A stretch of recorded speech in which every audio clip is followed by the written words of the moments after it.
네, 오늘 2시간 동안 함께해 주실 이현석 위원님 모셨습니다. 위원님, 안녕하세요. 네, 안녕하십니까.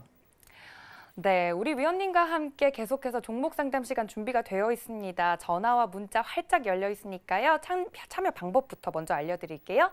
전화 023153-1611, 023153-1612번 두 개의 번호 활짝 열려 있고요. 문자는 받는 사람 샵 4989 설정하셔서 종목명과 매수가 비중 정확히 보내주시면 오늘 방송 시간 안에 모두 여러분들 종목 상담 해드리도록 하겠습니다. 많은 참여 부탁드릴게요.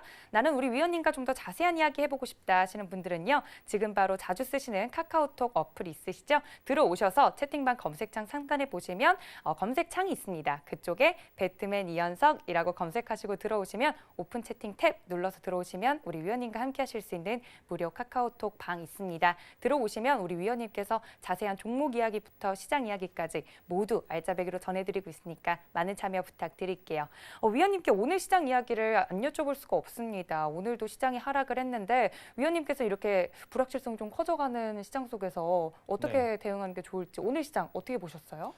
일단 뭐 오늘 시장은 어제 이 미국의 트럼프 대통령이 이 미중 무역 협상에 대해서 데드라인이 딱히 정해져 있지 않다. 네. 그렇게 좀 말을 하면서 미중 무역 협상에 대한 불확실성이 좀 더 커졌어요. 그래서 글로벌 증시가 좀 크게 한번 출렁했는데 제가 이제 저희 오픈 채팅방에서 항상 아침 시황 그리고 밤에도 긴급 속보 같은 거는 항상 전해드리거든요.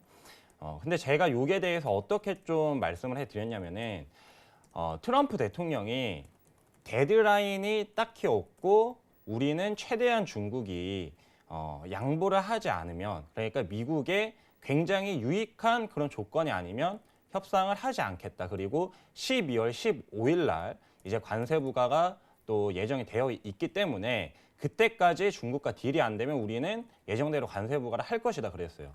근데 이러한 패턴이 사실 이전에 똑같이 계속 이제 트럼프 전략대로 있었던 부분이고 가장 중요한 부분은 트럼프 대통령이 미국 증시가 사상 최고치를 경신을 하면서 굉장히 좋은 모습을 보였을 때 트럼프 대통령이 트위터로 증시 봐라, 지금은 즐겨라 그런 식으로 말을 했단 말이에요. 근데 이번에는 난 증시에 상승하든 하락하든 신경 안 쓴다. 갑자기 말을 또 180도 바꾸면서 나는 일자리만 중요하다라고 말을 했는데 이전에 과거에 했던 행동과 비교를 해보면은 전혀 말이 되지 않는 그런 부분입니다. 따라서 트럼프 대통령 뭐 매일 주식시장 보는 거는 이제 글로벌 투자자들이라면 모두 아는 사실이고 왜 그런 말을 했을까? 바로 12월 15일 전까지 중국과 이제 협상을 하는 데 있어서 협상력을 최대한 끌어올리기 위해서 그런 말을 한 거예요.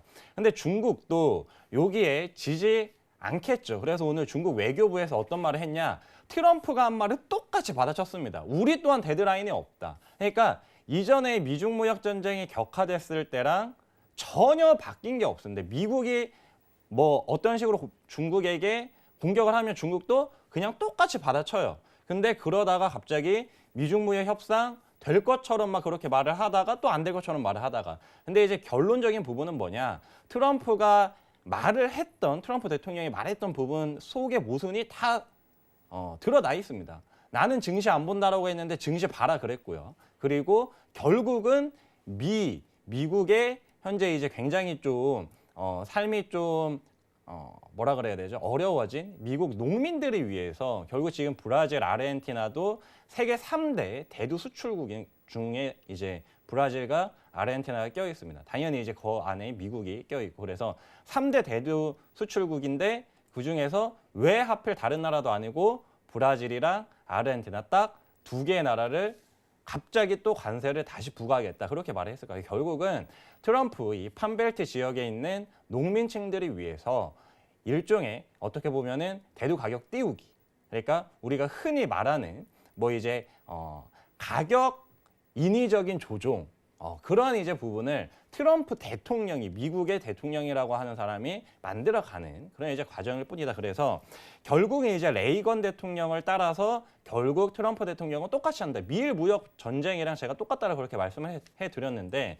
그때 이제 레이건 대통령도 이 일본을 굉장히 이제 이 무역 전쟁으로 크게 공격을 하기 시작을 하면서 결국 재선 전부터 계속 뭔가 협상을 하려고 했고 실제로 그 전에 협상이 진척이 굉장히 많이 됐습니다. 그리고 나서 재선에 성공을 했고 그리고 재선에 성공하고 나서 글로벌 증시가 굉장히 많이 상승을 했죠. 그래서 그 똑같은 레퍼토리로 가고 있을 뿐이다. 그래서 뭐 트럼프 대통령이 뭐 미중 무역 협상 어려울 것이다. 뭐 시장에서 비관론적인 부분을 계속 말을 해도 결국 트럼프 대통령 입장에서 우리가 좀 바라볼 필요가 있지 않을까 그렇게 좀 생각이 되고요. 결국은 12월 15일 날 이 미중 무역 협상이 될지 안 될지 그리고 관세가 유예가 될지 안 될지 그 부분이 명확하게 나올 텐데 저는 조심스럽게 이번에도 관세가 좀 유예되는 쪽으로 그렇게 좀 판단을 하고 있습니다.